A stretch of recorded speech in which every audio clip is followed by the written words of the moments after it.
Have you ever made a decision that seemed right at the time, but later left you lying awake at night, wondering what life would have been like if you'd chosen differently? I have. And it's not an easy thing to admit, especially at my age. I was 81 when I moved into a nursing home. My health was decent, my mind still sharp, and my family thought it would be the best way to make sure I had support around the clock. At first I agreed. It sounded practical, safe, comfortable. A place where someone would bring me meals, check on me, and take the load off my back. What could go wrong? But the truth is, no one truly prepares you for what it feels like when your front door closes behind you for the last time, and the place you're going doesn't feel like yours. So if you're thinking about moving into a nursing home or someone you love is, I want to share something important with you. 6 big regrets I wish I'd known before I made that choice. Not to scare you, but to give you the whole picture, not just the one painted by brochures or kind-hearted family members. The first thing I never expected to lose was my independence. Now, that might not sound like much. After all, isn't the whole point of a nursing home to have help when you need it? That's what I thought too. But what I didn't realize was how quickly those small decisions I used to make without thinking, what time to wake up, when to eat, what to wear, whether to go outside or just sit quietly and read, would suddenly feel like luxuries I no longer had. In my home, I had a rhythm, my own quirky schedule. I liked to sip tea before breakfast. I used to water my plants while the sun rose. I didn't need permission to go for a walk or stay up late finishing a good book. But inside the nursing home, everything ran on a schedule that wasn't mine. Breakfast at 7, even if I wasn't hungry. Lights out at 9, even if I was in the middle of a thought. Need a walk?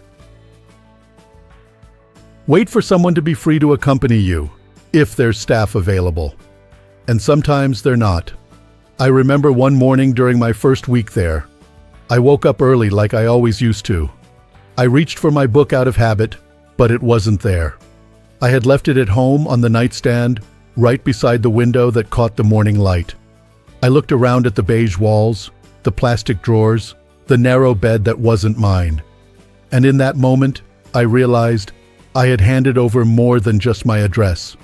I had handed over my freedom. You adapt, of course. You stop asking for walks at odd hours. You eat what's given, even if you don't like it. And after a while, you start to forget what it felt like to decide things for yourself. But deep down, a quiet part of you mourns that loss.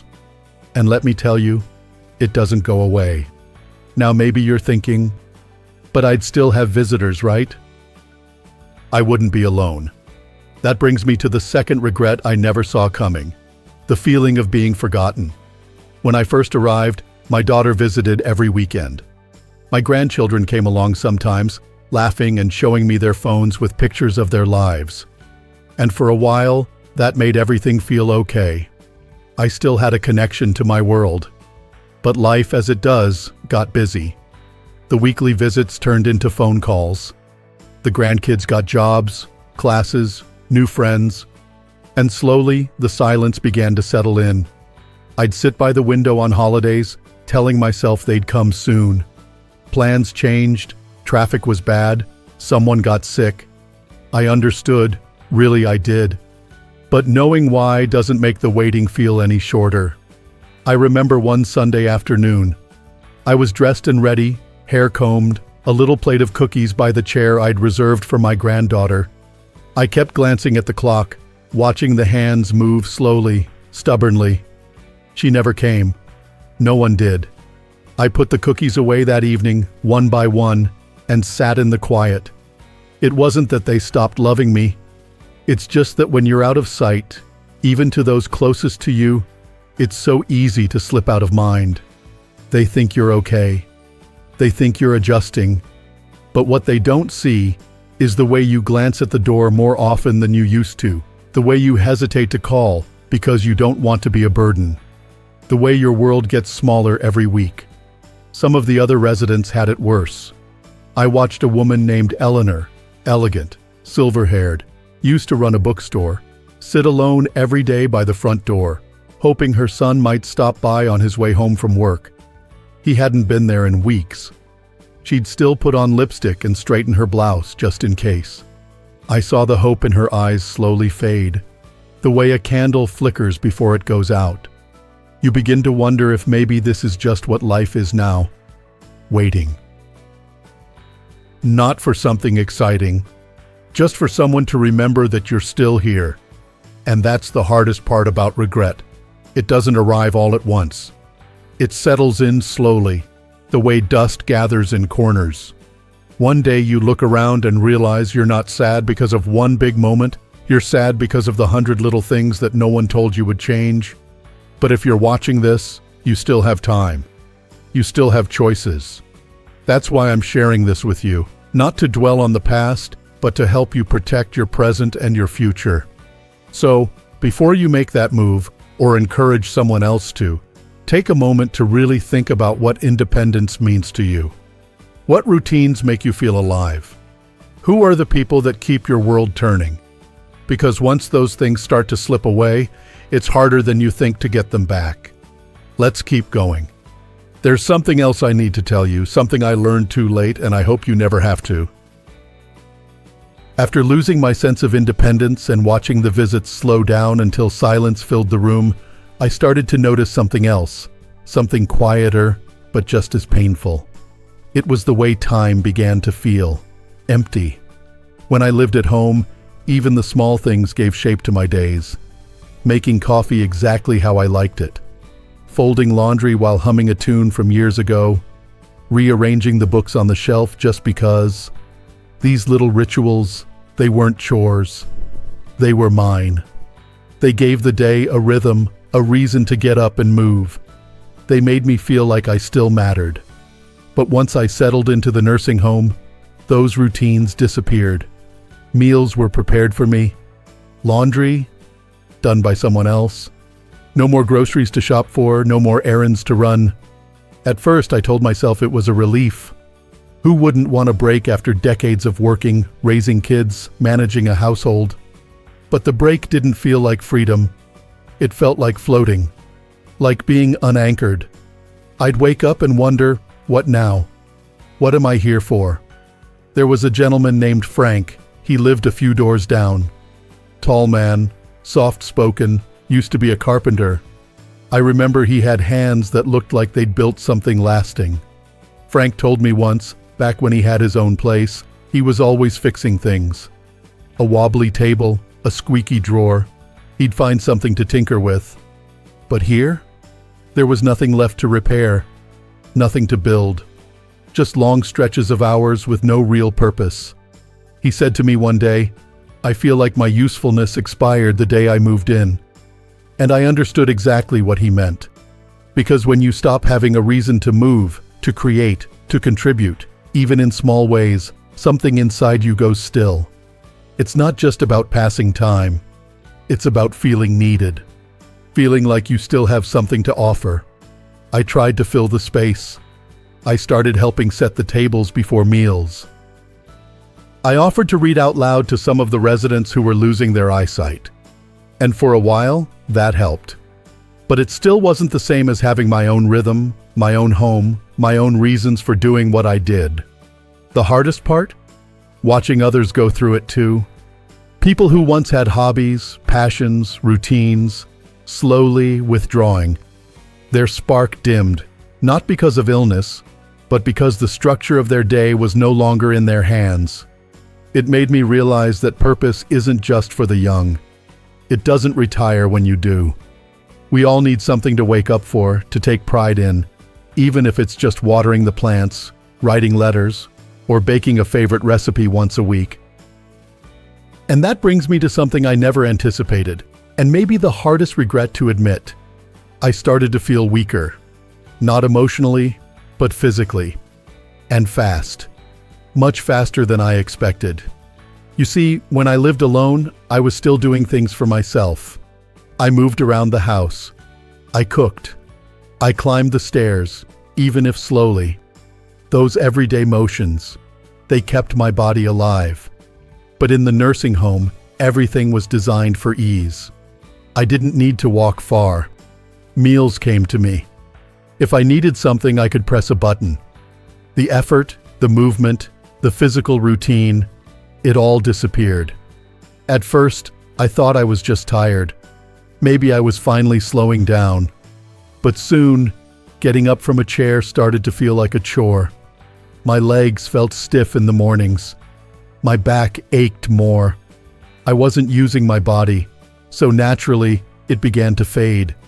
I saw it in others too. Eleanor, the woman I mentioned earlier, used to walk every morning around the garden paths. She was so determined, always saying, "Just because I'm 81 doesn't mean I'm giving up my walks." But over time, she walked less. Then she started using a cane, then a walker. Eventually, she was in a wheelchair.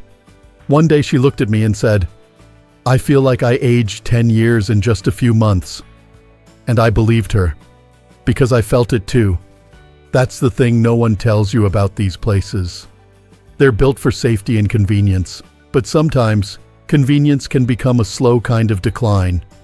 When you stop needing your body, it stops being there for you. I wish I'd fought harder to keep moving, even if it meant walking up and down the hallway every morning, even if it meant doing simple stretches or light chores, anything to keep the body engaged. Because once your strength starts slipping away, getting it back is not as easy as just standing up again. Now I know every situation is different. Not everyone can live alone safely. Some people genuinely need full-time care. But if you're still capable of moving, if your legs still support you, even just a little, hold on to that with everything you've got. Make movement a part of your life for as long as possible. The truth is, it's not just about being able to walk or lift a bag of groceries. It's about feeling like you're still in control of your body, like you're still part of the world in motion, not just watching it go by from a chair. All of these things, losing independence, feeling forgotten, losing purpose, and seeing your health decline faster than expected, they don't come all at once. They creep in quietly, day by day, until one morning you wake up and barely recognize yourself. But if you're watching this right now, that means you still care. You still want to make the best decisions for yourself or someone you love. And that means you still have power.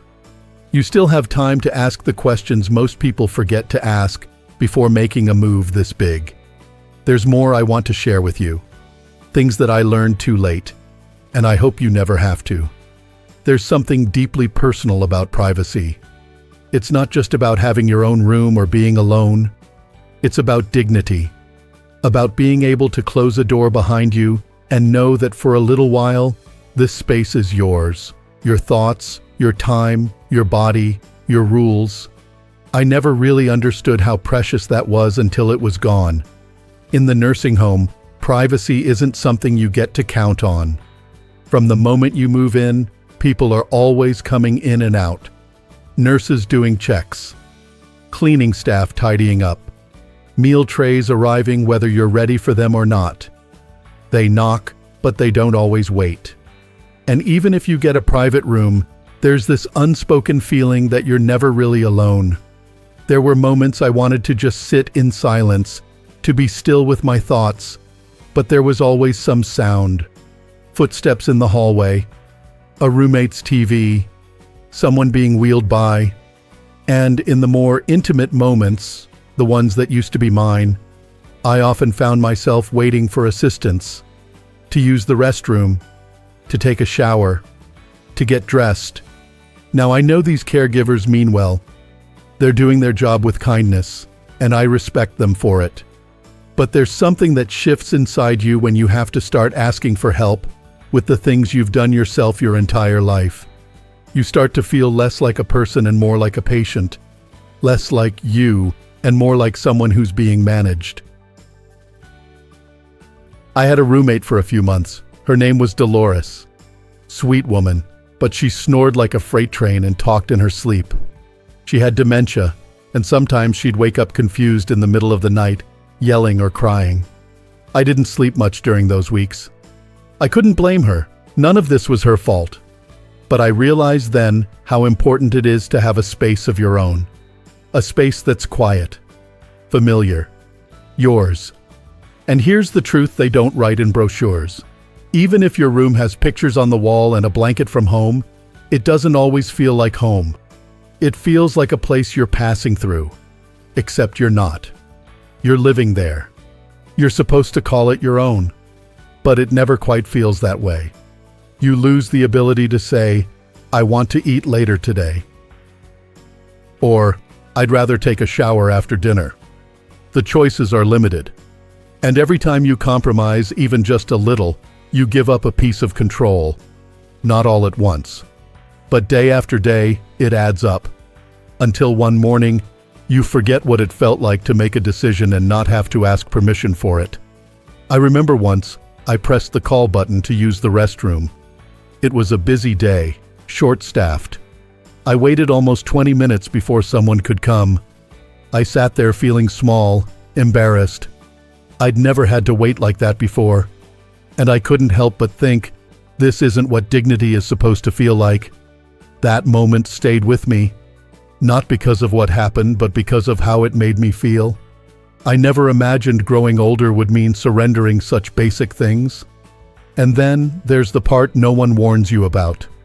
The part I wish I had fully understood. How hard it is to leave once you're in. When I first moved into the nursing home, I told myself it was temporary. Just for a few months to try it out. I even kept paying the utility bills at my old house, thinking I'd be back soon. But time has a way of moving fast in places like this. My children started packing things up at home. "You won't need this anymore," they'd say. "Let's sell that. Maybe we can rent the place for a while." I didn't protest. I wanted to seem agreeable. I didn't want to make things harder for them. I told myself, you can always change your mind later. But when later came, it wasn't so simple. My muscles weren't what they used to be. My confidence had slipped. I wasn't sure if I could live alone anymore. I worried about falling, about forgetting to turn off the stove. And worst of all, I didn't want to admit it. So I stayed. The home I once had now felt like someone else's. Even if I went back, it wouldn't be the same. The garden would be overgrown. The quiet would feel heavier. The independence I thought I could reclaim, it felt like it had passed me by. And I wasn't alone. I met others who had planned to stay for just a short time. They had packed light, told their neighbors they'd be back soon. But weeks turned to months. Months into years. And little by little, the idea of going back became a memory instead of a plan. No one tells you how easy it is to get stuck, not because you're not allowed to leave, but because life outside starts to feel farther away than it really is. I don't say these things to make you afraid. I say them because I wish someone had said them to me. Not out of bitterness, but out of honesty. Looking back, I don't regret growing older. I've lived a full life, and I'm grateful for every chapter. But I do regret thinking that a nursing home was my only option. That safety meant surrender. That comfort had to come at the cost of choice. There are people who need the care that only a nursing home can give. And for them, it can be a lifeline.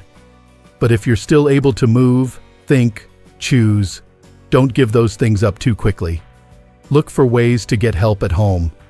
Ask your family to work with you, not for you. Hire a caregiver. Modify your house. Say what you need, but also say what you want.